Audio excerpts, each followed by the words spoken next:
It's the grade one Whitney day, and there's a lot of other grade ones to support the grade one Whitney. And we're going to talk about those grade one races. But before we do that, I want to remind you to check out our friends at DK Horse. Thank you, DK Horse, for supporting this podcast.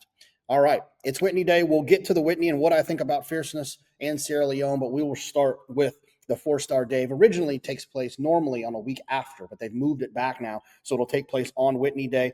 And the horse that I want to focus on here is Deterministic. Deterministic is one that I think is going to appreciate the cutback. It's been raining today when we film this, so I would imagine there'll be a little bit of cut in the ground on Saturday for that Whitney. Deterministic has shown that he can handle that. He's a very versatile type of horse. He actually won a grade 3 as a 3-year-old on the dirt. So he's tactical. I think he's going to be able to put himself in a great position here. I like Deterministic quite a bit in this spot. On to the Saratoga Derby Invitational. And a lot of times in these situations, these Euros will come in and be dominant. And sometimes, as of late, some of our horses have stepped up and made it tough for them to do so. I don't think that's going to be the case here. The 7, Hot as Hell, seems like a legitimate racehorse. A grade 1 type horse at 3, a grade 1 type horse at 2. He seems like the type that's going to come over here and be dominant against these horses. Sure, the Final Gambits, the test scores, the New Centuries of the world, all make a little bit of sense. But this seems like this might be a different level of turf horse with the 7, Hot as Hell. That's who I'll be building a lot of tickets around in that Saratoga Derby Invitational.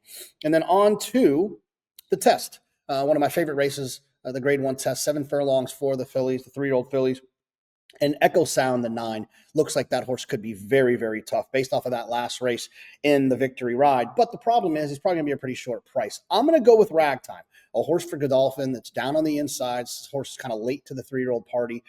Made the debut on Belmont Stakes weekend, was impressive that day, came back 4th of July weekend and won again. This horse is undefeated and going in the right direction. Ragtime, for me, is going to be kind of my top choice in here, although I do believe there's some other horses in here that make some sense, like Echo Sound, the 5, Me and Molly McGee, and the 3, Look Forward. All those horses make sense, but for right now, Ragtime's going to kind of be my top building choice. I'll use quite a few of these types of horses, though, in multi-race wagers. And then on to the race that gives the day its name, right? Whitney Day is the grade 1 Whitney at 1 1/8 for older horses. And there's 2 horses in here I think that make the most sense. I'll go ahead and let you know if you haven't already seen it or aren't familiar. Mind Frame likely to scratch down on the inside, a very talented horse, but he's probably not going to run unless for whatever reason Fierceness has some sort of a hiccup in training and isn't able to run in the race. They entered him there as more of an insurance policy. The most important horse in here, I think, is the 8, Contrary Thinking, who's 50-1 for a new purchase for Peter Brandt. And this is definitely going to be a rabbit. This horse is going to be used to soften up Fierceness on the front end. But the problem is, I don't think Fierceness is going to be hurt by this. I think it actually helps Fierceness to have a horse in front of him that he can then sit off of. So I think that Fierceness is actually going to appreciate having someone else in there. And I know that might be a little contrary thinking, but I do think he's going to appreciate it.